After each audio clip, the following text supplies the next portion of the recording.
जय शनिदेव। प्रिय दर्शकों, मैं राजेश जोशी आपका ज्योतिष जागृति केवल सत्य कार्यक्रम में आज फिर से स्वागत करता हूं। प्रिय दर्शकों, जैसा कि आप जानते हैं कि हमारी चर्चा राहु देवता और शुक्राचार्य दानव गुरु उनकी युति को लेकर के चल रही है। मेरी पिछले कुछ दिनों से चर्चा का विषय यही रहा और आप में से बहुत सारे लोगों की गलतफहमियां निकल पाई कि राहु और शुक्र देवता की युति को देख करके ये कह देना कि राहु देवता सदैव शुक्र को खराब करता है, ये बात कभी पूर्णतः शास्त्र सम्मत थी ही नहीं, क्योंकि राहु कभी भी शुक्राचार्य को खराब कर ही नहीं सकता, क्योंकि शुक्र उनके दानव गुरु माने जाते हैं। ये बात अलग है कि कुंडली टू कुंडली उन दोनों ग्रहों की स्थिति क्या है, कुंडली टू कुंडली वो किस भाव में पड़े हैं, कितना बलाबल लेकर के बैठे हैं और कौन सा ग्रह कहीं शुक्र राहु को खराब करते हैं, कहीं राहु शुक्र को खराब करते हैं। ये बात आपको कुंडली टू कुंडली अलग अलग भावों में प्लेसमेंट होने से विवेचन करके ही पता चलेगा कि आपको शांति किस ग्रह की करवानी है और कौन सा दूसरा ग्रह आपको अच्छा फल देने में बाध्य हुआ है।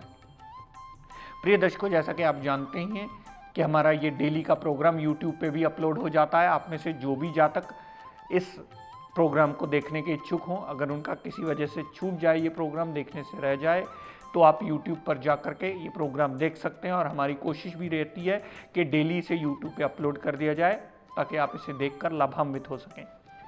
तो प्रिय दर्शकों, आज अपनी उसी श्रृंखला को कंटिन्यू करता हुआ, कल तक हमने बात की थी धनु लगन की कुंडली में राहु और शुक्र की युति के बारे में। आज बात करते हैं मकर लगन की कुंडली। मकर लगन की कुंडली ये इसलिए बनी क्योंकि लगन में ही 10 नंबर लिखा है। 10 नंबर राशि जो बनती है वो मकर राशि यानी कैप्रिकॉर्न राशि मानी जाती है, जिसके स्वामी ग्रह बनते हैं शनिदेव, हमारे न्याय के देवता, हमारे जज, हमारे परम पूजनीय शनिदेव। शनिदेव ने शुक्रदेव को क्या दिया? शनिदेव ने शुक्रदेव को पंचम भाव का मालिक बनाया। पंचम भाव हमारी संतान का, पेट का, लव रोमांस का, अनसर्टेन गेन्स का, हमारी मेमोरी पाल, विल पावर और माइंड का बनाया। और शुक्र देवता को दशम भाव का मालिक बनाया, हमारा कामकाज, हमारा प्रोफेशन, हमारे एक्शंस, हमारा लाइफस्टाइल का बनाया। तो शुक्र देवता को एक त्रिकोण में जगह दे दी, एक केंद्र में जगह दे दी। तो शुक्र देवता इस लगन कुंडली में अति योग कारक ग्रह बने, जो जहां बैठते हैं, जहां देखते हैं, जहां जाते हैं, उस घर की वृद्धि करते हैं। शुक्राचार्य दानव गुरु इस लगन कुंडली में अति योग कारक ग्रह बने। दर्शकों, लगन में ही राहु और शुक्र की युति बनी हो तो बहुत बड़ा राजयोग बनता है। प्रिय दर्शकों, यहां राहु की चलती दशा अंतरदशा भी सदैव आपको लाभान्वित होती है और शुक्र की चलती हुई दशा अंतरा भी सदैव आपको लाभ देने में बाध्य सिद्ध होती है। तो कैसे आप राहु और शुक्र की युति को एक समान गिनती करके ये कह सकते हैं, एक समान विवेचन करके ये कह सकते हैं कि आपका तो राहु शुक्र इकट्ठा है, आपका तो राहु की शांति बनती है? नहीं। अगर इस लगन कुंडली में, ये लगन में राहु शुक्र पड़े हैं तो राहु भी अपनी दशांतरा में आपको चौतरफा लाभ देता मिलेगा और शुक्र देवता भी, जो इस कुंडली के अति योग कारक ग्रह हैं, अपनी दशांतरा में सदैव लाभान्वित होते मिलेंगे। तो मेरे कहने का तात्पर्य प्रिय दर्शकों सिर्फ इतना कि दो ग्रहों की युति को एक साथ डिफाइन करना बहुत आसान काम होता है। दोनों ग्रहों के साथ होने से इसका मतलब ये नहीं होता कि सिर्फ और सिर्फ आप राहु की शांति के बारे में ही जानें और राहु की शांति ही करवाएं। नहीं प्रिय दर्शकों, यहाँ दोनों ही ग्रह अपनी दशाओं अंतरदशाओं में पॉजिटिव रिजल्ट देने में बाध्य हुए। जितना डिग्री वाइज बलाबल राहु में होगा वो उतने प्रतिशत पॉजिटिव रिजल्ट देगा, जितना डिग्री वाइज बलाबल और क्षमता शुक्र देवता में होगी उतना ही वो भी पॉजिटिव रिजल्ट देने में बाध्य होगा। दर्शकों, अगर राहु शुक्र दूसरे भाव में पड़े हों, यहां भी स्थिति पूर्णतः पॉजिटिव होगी, क्योंकि यहां भी ये दोनों शनिदेव के घर में गए हैं। शुक्राचार्य अति योग कारक ग्रह होकर धन कुटुंब वाणी के स्थान में गए हैं और राहु देवता भी शनिदेव अपने अति मित्र के घर में गए हैं। तो राहु की दशांतरा भी सदैव पॉजिटिव फल देती मिलेगी और शुक्र की दशांतरा भी सदैव आपको पूर्णतः पॉजिटिव फल ही देती मिलेगी। और यहाँ आपको किसी ने किसी भी ग्रह की शांति करवा दी तो सदैव आपकी दिक्कत परेशानियों में वो शांति की हुई बढ़ोतरी ही करती मिलेगी। वो शांति करी हुई आपको दिक्कत परेशानियों में इजाफा कर देगी, क्योंकि यहाँ किसी भी ग्रह की शांति नहीं बनती है। दूसरे भाव में राहु भी पड़ा हुआ आपको पूर्ण पॉजिटिव फल देगा और शुक्राचार्य भी पूर्णतः पॉजिटिव फल ही देते मिलेंगे।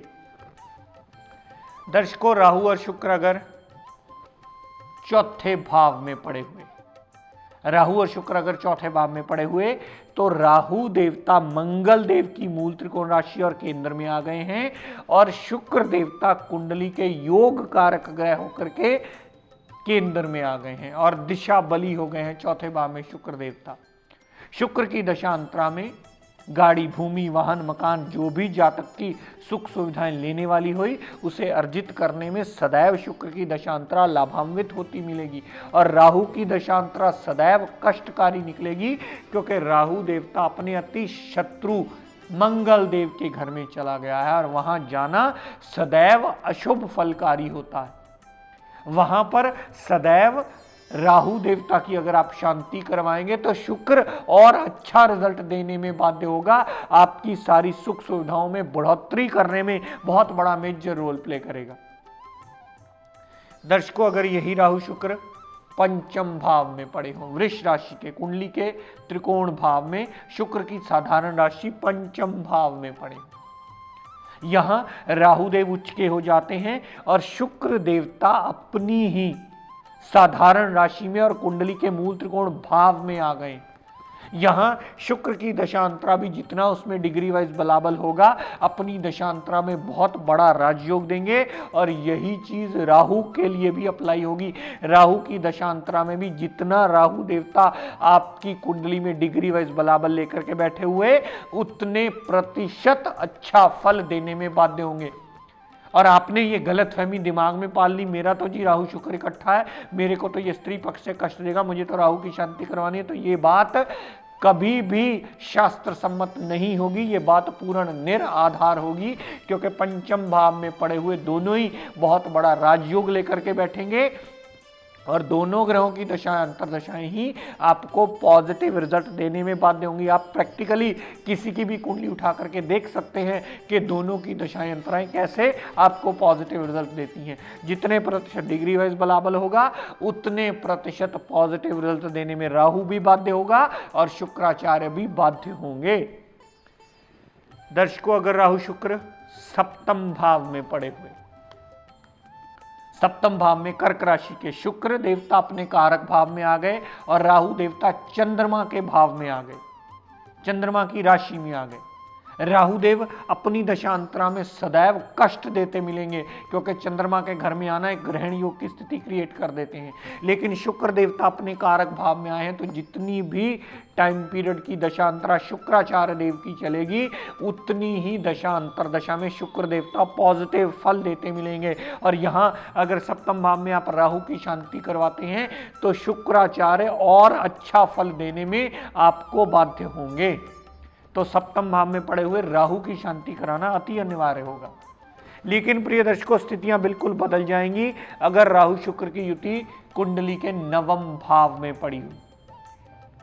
नवम भाव में शुक्र देव नीच के हो जाते हैं और राहु देवता अपने अति मित्र बुध देव के घर में गए।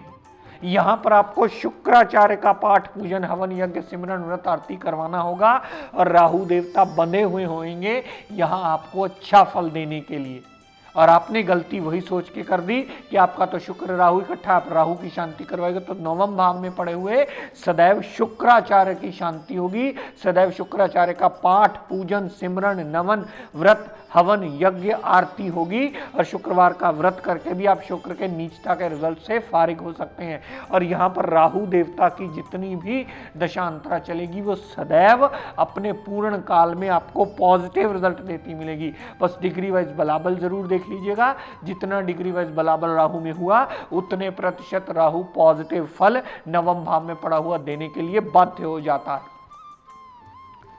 दर्शकों, अगर राहु शुक्र कुंडली के दशम भाव में पड़े हुए, राहु शुक्र अगर दशम भाव में पड़े हुए, शुक्राचार्य दशम भाव में आने से मालव्य नाम का पंच महापुरुष योग बनाते हैं। शुक्राचार्य की दशांतरा बहुत ज्यादा अच्छे फल देती है। अगर शुक्र देवता में डिग्री वाइज बलाबल हुआ और उसमें पूर्ण क्षमता हुई तो अपनी दशांतरा में कामकाज के नए रास्ते खोल देते हैं। जातक को कामकाज में बहुत तरक्की मिलती है। जातक अगर जॉब करता है, माइंड से जुड़ा होकर काम करता है या शुक्र से जुड़ा हुआ कोई काम करता है तो उसे बहुत ज़्यादा तरक्की मिलती है, नेम फेम बहुत ज़्यादा जातक गेन कर पाता है। और यहां राहु देवता की प्लेसमेंट भी अपनी दशांतरा में अपने मित्र के घर में अच्छे भाव में होने की वजह से पूर्ण आपको पॉजिटिव रिजल्ट ही देती मिलती है। और आपने ये सोचकर गलती कर दी, मेरा तो जी राहु शुक्र इकट्ठा है, मुझे तो राहु की शांति का कहा गया है, तो यहां राहु की शांति कदापि नहीं होगी दशम भाव में। यहां राहु की शांति करवाने का मतलब आप राहु के सारे अच्छे फलों में कमी ला रहे हैं। आप पैसा खर्च करके मुसीबत मोल ले रहे हैं, क्योंकि राहु का तुला राशि में बैठे होना, अच्छे भाव में बैठे होना उसे बाध्य करता है अपनी दशांतरा में अच्छा फल देने के लिए। जब राहु आपको अच्छा फल देने के लिए बाध्य है, जब शुक्राचार्य आपको मालव्य नाम का पंच महापुरुष योग बना करके अच्छा फल देने के लिए बाध्य हुए हैं, तो क्यों किसी ग्रह की शांति करवानी, क्यों इस योग को बदनाम करके लोगों को कहना कि आपका तो राहु शुक्र इकट्ठा है। ये बात कभी शास्त्र सम्मत नहीं होती। इस बात को अगर पूर्ण सही ढंग से पढ़ा जाए, समझा जाए, तो आप खुद विवेचन करने के काबिल बन सकते हैं। अगर पहली दूसरी बार ये बात पूर्ण ना समझ में आए तो अपने आसपास किसी विद्वान की मदद लीजिए और ये जानिए कि अगर आपकी कुंडली में भी राहु शुक्र इकट्ठा है तो आपको शांति किस ग्रह की करवानी है और कौन से दूसरे ग्रह को बाध्य करना है और अच्छा रिजल्ट लेने के लिए। केवल एक चीज को समझ लेना कि राहु शुक्र इकट्ठे हैं, इन दोनों में से राहु की शांति होगी, ये बात कभी भी शास्त्र सम्मत न थी, न है और न होगी, क्योंकि ये बात शास्त्रों के मूल नियम में ही नहीं आती। जब तक आप इस बात का विवेचन नहीं कर लेते कि आपका दोनों में से खराब रिजल्ट देने वाला ग्रह कौन सा बना है, कौन सा ग्रह खराब रिजल्ट देगा और कौन से दूसरे ग्रह को शांत करके आपको उसके खराब रिजल्ट्स में नेगेटिविटी को कम करना है, उसके खराब रिजल्ट्स में कमी लानी है, तब तक आप सही विवेचन कभी नहीं कर पाएंगे। और कभी भी इस बात की गलत फहमी दिमाग में मत लाइएगा कि अगर मेरा राहु शुक्र इकट्ठा है तो मुझे सदैव स्त्री पक्ष से कष्ट होगा।